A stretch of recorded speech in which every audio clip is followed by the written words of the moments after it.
Computer. Okay.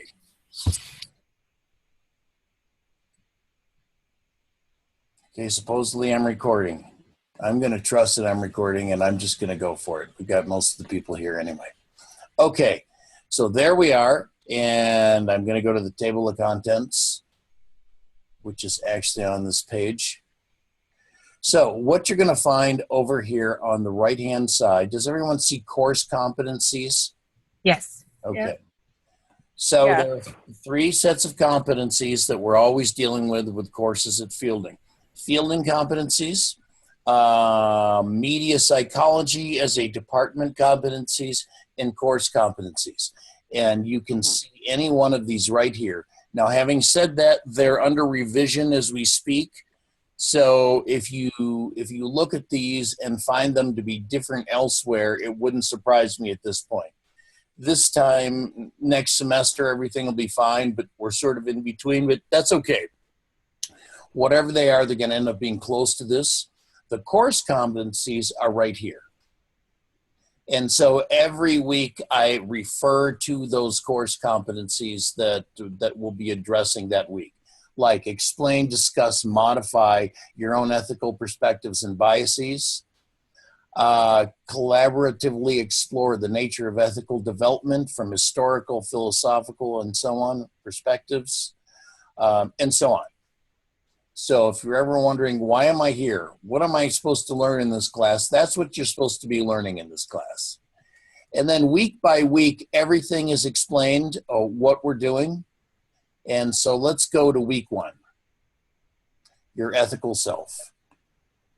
And so this is sort of, I try not to do too much in the first week because people come and go, new people join, people decide it's not what they want.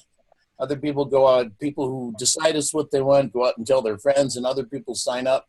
And so I try not to put too much in week 1 that would disorient people if they hadn't started at the very beginning. And so you will always find an overview, what I want you to view. You can see view there for every week. What it is I want you to read, what it is I want you to browse. And browse is exactly what I mean. If you got time to read it, great. If not, anything I list here is going to be very scannable. I will give you newsletters to join. One of them is my newsletter, Big Ideas. It's all about digital ethics issues. It comes out once a month. It's in Spanish and in English. Visit and join. Here are organizations that you can join, and they'll send you stuff usually weekly or monthly. And then after the course is over, you decide, well, this isn't what I want in my in basket. You can just unsubscribe. And then develop a brand. And so you'll conduct an ethics inventory. And there's the ethics inventory that you'll conduct. You'll develop a brand this week. In addition to reading and viewing and so on, and completing the ethics inventory, which you do not turn in, your only writing assignment is to create a brand that describes your perspective as a media psychologist. A brand can be a word or two, like Apple's Think Different or Watch, or it can also be a sentence or a phrase. And the whole point of this is to come up with something so you can watch it change over the semester and during your time at Fielding. Because you'll come up with a brand. I've done this in a lot of courses. Students come up with a brand, and then a year later they go, you know what, that's not really me anymore. And so you get to see that kind of change in your thinking and perspectives as you go along. But every week looks pretty much like this. Okay? I always have, every week is driven by essential questions. What does it mean to be ethical? What are behavioral ethics? What is the difference between being professional, legal, and ethical, and so on? And so these are the essential questions that I hope we are addressing that week. Competencies, Fielding competencies 1 and 2 for next week, media psychology competencies 3 and 4, course competencies 1 and 6. and then some very, very quick objectives. And I'll always list the credits for whatever piece of artwork that I'm using. In this case, it comes from clip art, and I pay for clip art every year. $150 for 2 million images. It's a great deal. Okay. So that's for next week. In terms of, let me go back to home.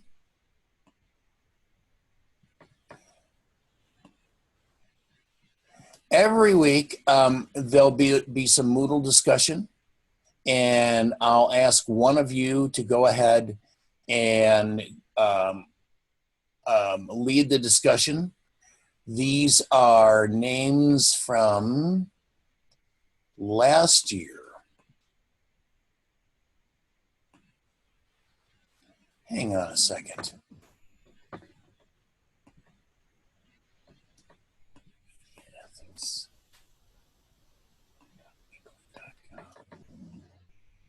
Okay, this is last year's I'm looking at, but it's almost identical. But those names shouldn't be there, Michael, Hona, and Megan, and so on. Your names will be there. And what you'll see in for each one of these is I will always leave you with questions that you can discuss in Moodle. And here are always some Moodle communication notes. Moodle communication. This takes place, the place of sitting around a seminar table and discussing topics in real time. As such, I don't expect all contributions to be essay-like in nature. I think that's a real mistake some others make, and that they're looking for you to post essays that are completely well-formed and APA annotated and so on. That's not what I'm looking for. This is where you can just sort of have at it and discuss. Please be coherent, use full sentences, use conversation that develops and makes sense. I mean, all that stuff should be in play, but I'm not looking for mini essays. And we should have one main contribution that presents a major perspective every week, and then a minimum of 3 responses to colleagues' comments. Okay? Okay. Any questions so far? Yes, this is Nina. I'd like to know what is the expectation for when these are posted vis-a-vis when we're posting replies to students? Right. That's a great question. And here is the right website. And you'll see it looks identical. It's just that I didn't have, I have to be announced in terms of who the student Moodle leaders are. Here's what I would say. Try and post by Wednesday. So you're going to read starting on Sunday, read and view up until Wednesday, and then go ahead and try and post your major perspective. And a major perspective to me is 2 meaty paragraphs, or tofu if you're a vegetarian, but you know what I mean, substantial paragraphs. 2 or 3, feel free to go up to 4, that's fine. And you want to do that by Wednesday or Thursday, and then respond to other people's work Thursday, Friday, Saturday, and then the week starts again. You know, I don't sit here and take detailed notes about when you post and whether it was 2 paragraphs or 3. I mean, we're all adults here. That to me is parenting, not teaching, so I don't do that. What I do make notes about, I just make sure that you had your major posting and at least 3 other postings in response to what your colleagues said. Okay, and other than that, you're graduate students. You're sort of on your own. So next, right, I'm going to be, I will go ahead and moderate. So I will be the Moodle leader next week.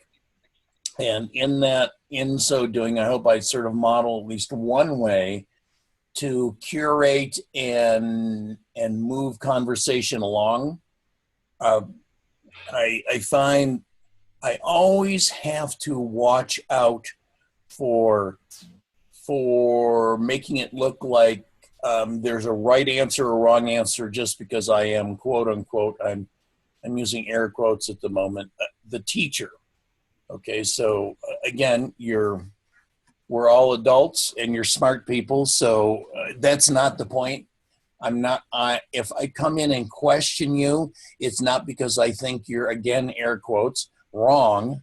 I'm simply challenging some part of your argument that doesn't make sense to me, or maybe to me isn't as well thought out as it could be. And so that is the purpose of my comments.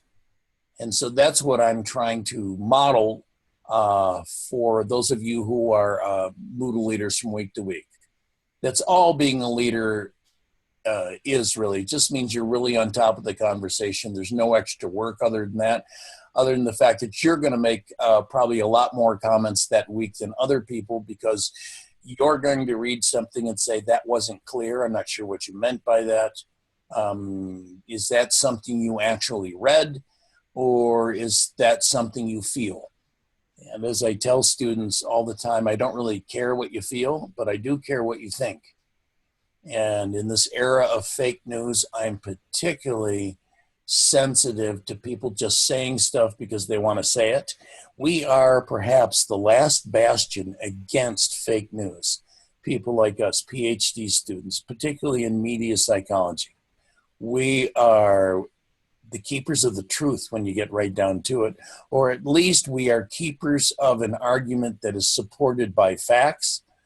And if it's supported by facts, then you are free to take whatever take you want on those facts, but try to support whatever it is you're doing with more than just feelings.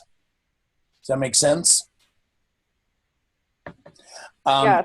Okay. There are going to be some weeks where I want to go ahead and do another webinar just like this. And if this is a good time, then I will use this time as sort of the standard. Just about everybody could be here. I'm sensitive to Layla, who is in India, and so has to be gone by 6 o'clock our time. And so that's good. 5:15, that's 45 minutes. That keeps me from talking and talking and talking. But next week, I'd like to do the same thing around this time. And I will introduce you to the field of ethics. Here's my concerns. As a matter of fact, let's go to next week. Let's go to the history and evolution of ethics, May 15th to the 21st. Okay. Here's a real typical week. Here's my overview. Attend the Zoominar. Yes, I'll have a Zoominar. It won't be this. I need to change that, obviously. That's from last year. All of this is good.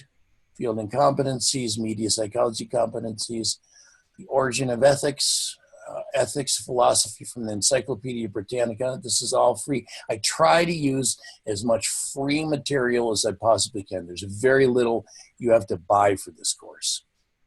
What are the different branches of ethics? There they are. Here are Moodle questions.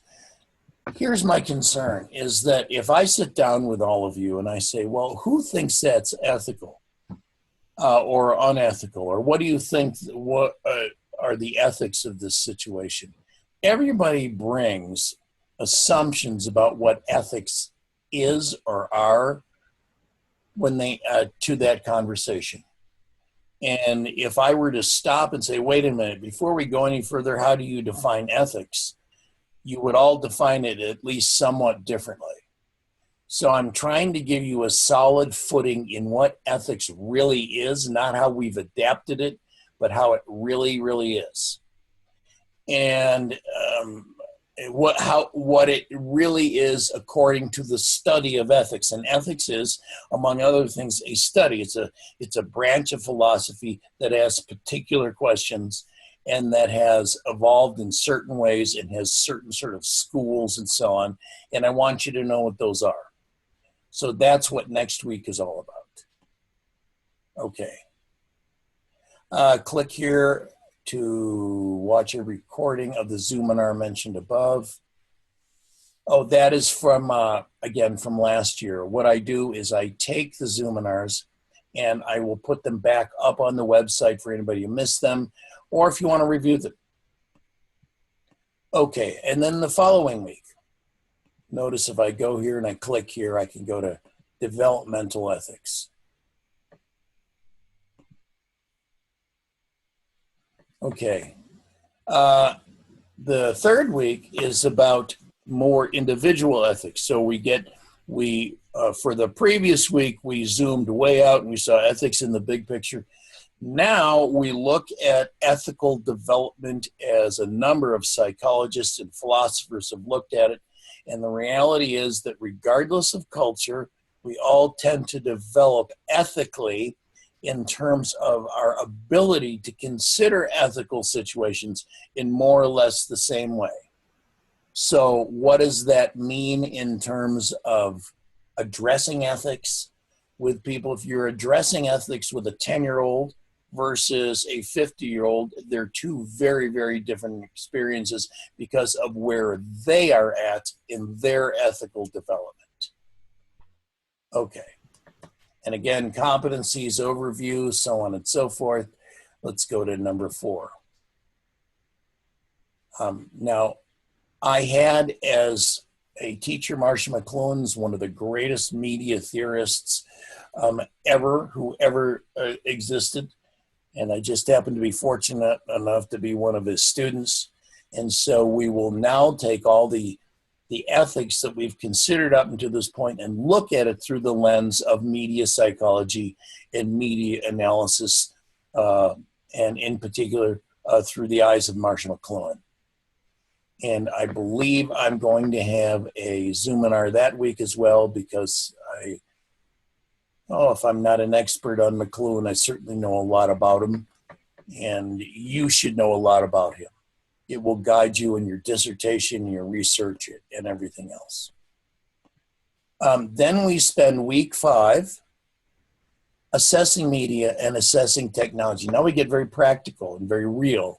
And we say, okay, now that we have an understanding of what media ethics looks like, or ethics looks like, how do we apply it to an assessment of media and technology? And I give you some tools to do that with. And one of them is Digital Community, Digital Citizen. That is a book by me. And you can go to Google Books for free. And I believe read most of that. And if you can't read enough there to satisfy you, then go ahead and buy it. But try Google Books first. I'm not trying to increase book sales here. But it's part 2 is all about how do you assess media and technology from an ethical perspective. Okay. And there are some other things I have here too. The neuroscience of moral decision making, absolutely fascinating. Because we're now looking at ethics from a neurological perspective. That is, we are putting people in machines, and as we give them moral and ethical decisions to make, we're watching what their brains do. And it's very, very interesting to see what their brains do. For example, there was one experiment in which they put people in sort of like a CT scan machine and asked them how they would respond if they saw a friend of theirs stealing a loaf of bread, I believe it was. Well, what happens is in almost every example is your amygdala, that reptilian part of your brain immediately fires.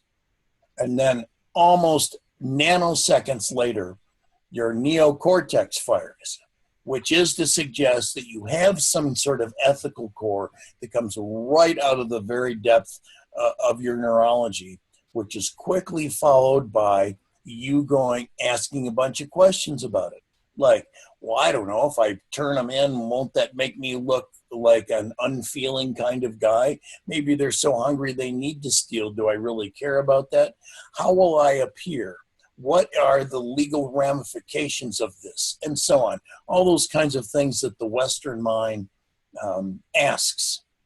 So we have sort of two minds when it comes to making ethical decisions: that core response and that meta perspective that sort of kicks in afterwards. And that's what Molly Crockett talks about.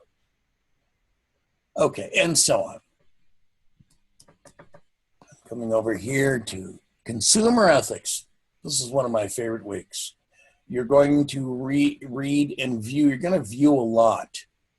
And I've gone into documentaries and pulled out just nuggets about how those people who for a living try to get us to buy stuff, how they see us and our ethical development and our neurology.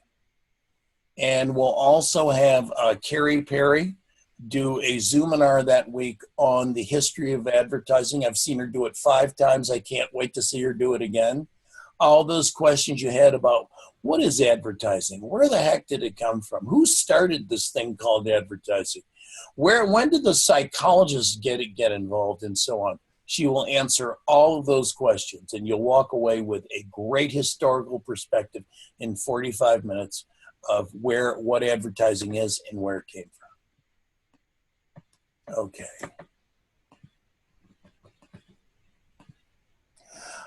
Digital lifestyles, the ethics of living a digital lifestyle. What are the ethics of having a cell phone on you all the time that allows you to ignore the people who are right next to you, that allows you to hide online if you want through fake identities and so on and so forth. Media ethics, the way the term is usually used is it's usually applied to journalism. What are the media ethics of being a journalist these days? Corporate ethics, we actually look at ethical statements, sort of mission statements by large corporations. I find it fascinating. We look at Apple, we look at AT&T. They have ethical statements. They have ethicists, people that they call corporate ethicists. And we try to figure out what their jobs are. I've been trying to get one to talk to me now for a couple of years. It's very, very difficult. They don't seem to want to talk to me for some reason. And a lot of it is about transparency. They don't sit around and have discussions about Socrates and ethics. They don't talk about the inherent tension between making money and doing whatever it is to return a return to their shareholders and doing the quote unquote right thing. So we'll look at that. And the idea is, if you wanted to be an ethicist, if you wanted to go to AT&T and say, I'd like a job as a corporate ethicist, what is it you should know to be able to do that? Weeks 10 through 13 are going to be issues, and I think I'm going to devote those weeks to the issue of fake news. It seems to be the most salient ethical issue of our time right now. And then you do independent work, and you're going to write one paper, and that's the course. Typically what I'll do is those weeks that I'm not going to, and sometimes even those weeks when I am going to have a webinar, I will do a screencast. And I'll send it to you usually by Monday, and you'll hear my voice saying, okay, I'm on week 6, highlighting stuff like I'm doing right now. And you'll notice the essential questions are da-da-da-da-da-da. And here's what I want you to really think about this week. And so I typically have a screencast. They're usually about 5 minutes long, featuring some original music to sort of fade in and fade out by. And it just sort of helps orient students to the content for that week. So that's sort of how the course rolls. Any questions? This is Nina again. It looks like many of the webinars are on Tuesday nights, according to the schedule, and not Monday nights. Okay, I Is will that change correct? that. No, I'll change that to Monday night. If Monday night It works is for Monday night? Okay. Yeah. Okay. Any other Thank questions? you. Yeah. Yes, Prof. I lost you all for a minute there. So I'm looking at my schedule of time that I'm going to be in Cuba, and I've been told that the lines at internet cafes are really long, and maybe you can and maybe you cannot get off. Sprint is offering a deal where I can actually go online, but it's like $2 a minute. So it looks like the Zooms on the 15th and the 22nd might be a little crazy for me. Okay, so I will record those. Okay, good. And whatever I can get done and just submit onto the website, I'm gonna work hard to have that happen. Okay. So, okay, I just wanted to check in. Yes, again, we're all adults here. I mean, I also teach people who are master's students in their 20s, their 20-somethings. And I'll tell you, it's an entirely different kind of student. And I mean, just in terms of sort of general life awareness, I'm assuming most of you are married or have social lives of some kind, and a lot of you have children, and I know a lot of you have jobs. So if you have a situation that comes up and you have to go take care of a family member or something, you email me and we work it out, okay? And if you are communicative with me, my guarantee is if you're willing to be flexible and follow up and so on, we'll make it work. Okay, thank you. Any other questions? Any questions about content? Is there anything you'd like to see in this course that isn't here? You know, this is one of those courses that could go on for 10 years and you would never exhaust all the topics. And so I have to be really selective. And I try to choose topics that I think would actually be helpful to you as a media psychologist. But is there anything here that you're not seeing that you would like to see? Yes, Prof. I'd like to hear you just talk a little bit about what you consider to be fake news and how you're going to approach that. Well, as you can see, I've got nothing in those weeks because I'm not exactly sure how I'm going to approach that. Mm-hmm. I've been gathering materials now for months, thinking that I would actually be doing some kind of workshops with not only adults but children. And certainly at the heart of any unit these days on fake news would have to be, how do you detect it?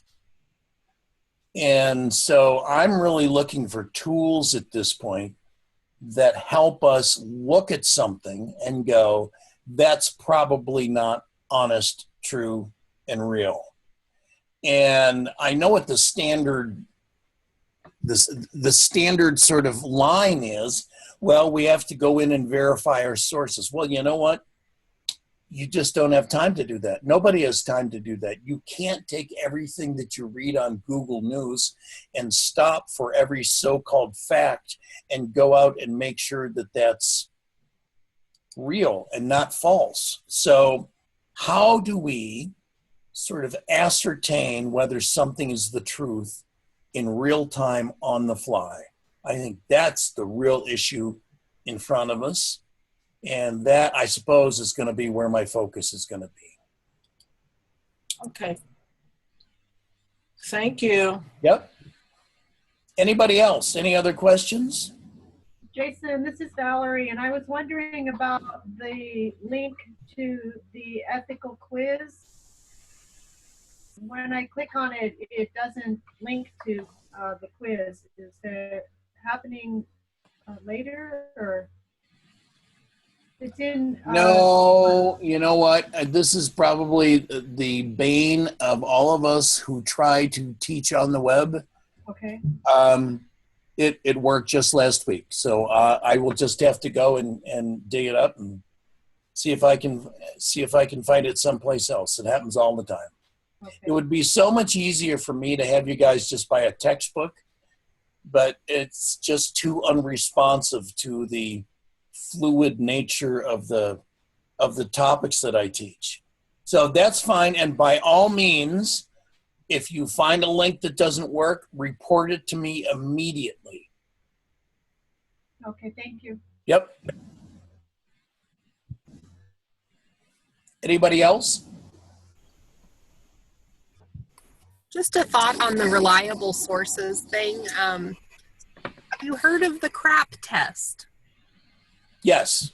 And I've also heard of and I love Shermer's baloney detection kit. Okay. Excellent. I just use that with my COM 100 undergraduates. I made them all put their speech references through the CRAP test. And so there are tools like that. And who's talking right now? Oh, that was Sarah. Sarah. So Sarah, maybe I'll have you be the Moodle leader for that week. Here's something that I've never tried that it makes sense to try. If any of you look at the a week and go, that's the one I would really like to sort of lead the discussion in, email me. Do that as soon as you can. Otherwise, I'll just do it arbitrarily, and I'll be happy to give you that week.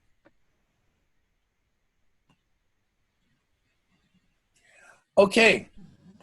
Well.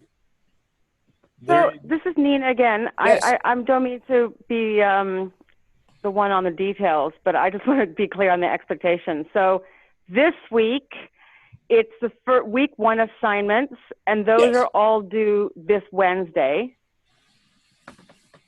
or thereabouts. And then between Wednesday or thereabouts and the end of the week, we then reply to our colleagues. Is that correct? Yes, and you do Okay. not have to wait until Wednesday to post. You can, if you get going and you read everything on Sunday and you think about it and you want to post Sunday, Right. post Sunday night. Right, but generally speaking, like Wednesday's the deadline. So like this week, we're going to post about readings, plus we're going to post our words or word or whatever about our brand. Is that right? Yeah, and the brand can come a little later if that makes sense to you. Okay.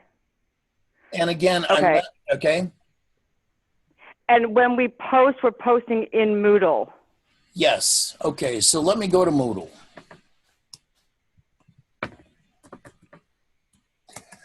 Oh, fielding. Okay, let me sign in. That's a good question. We should go to Moodle. I guess I just assume you guys all use Moodle and sort of understand how it works. I don't know if I was added yet. If I was added today, I haven't looked yet today, but I didn't have it as of yesterday or last night. Okay. Did you just sign up for it? I actually have No, my... you know what? The course just came into my Moodle like early afternoon. Okay. So you may need to check again. Thanks for that.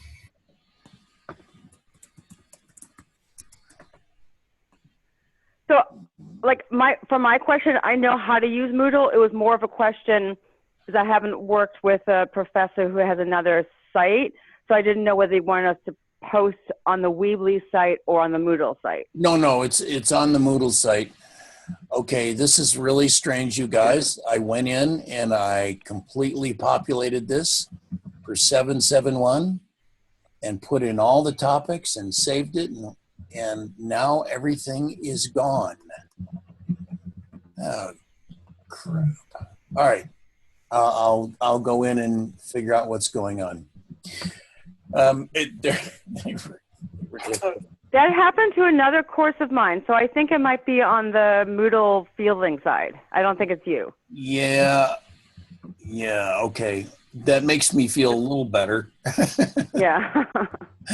I still don't understand how it could all go away. But anyway, okay. That gives me some homework, and I'll get to this stuff probably tomorrow. Okay. Anything else? All right. Okay, everybody. Well, look at you know, I know this is going to sound. I don't know what it's going to sound like. I really don't want you to worry about your grades. You wouldn't be in this program if you weren't capable of getting an A or an B or a B. And quite frankly, at the doctoral level, no one cares whether you have an A or a B. I've had a PhD now for 28 years, and I've yet to have one person ever ask me, so what kind of grades did you get? Nobody cares. Nobody cares. I just really want you to focus on, number one, getting as much out of this course as you can. So adopt it, personalize it, own it, take it where you need to take it. And number two, if you have an idea of what your dissertation is going to be about, and all of you should have at least an idea of the area that it's going to be in, then make sure that you take advantage of each unit that we do in this course to sort of use your area of expertise that you're going to study and do your dissertation in as the lens through which you look at this stuff. Okay? So get as much, extract as much of this as you can from the point of view of how, in terms of how it's going to help you sort of expand your understanding of your area of expertise. Okay? Okay. So I'm going to stop sharing. Sounds so final. I'm going to stop sharing. I'm going to start my video again. And I'm going to go ahead and stop the recording.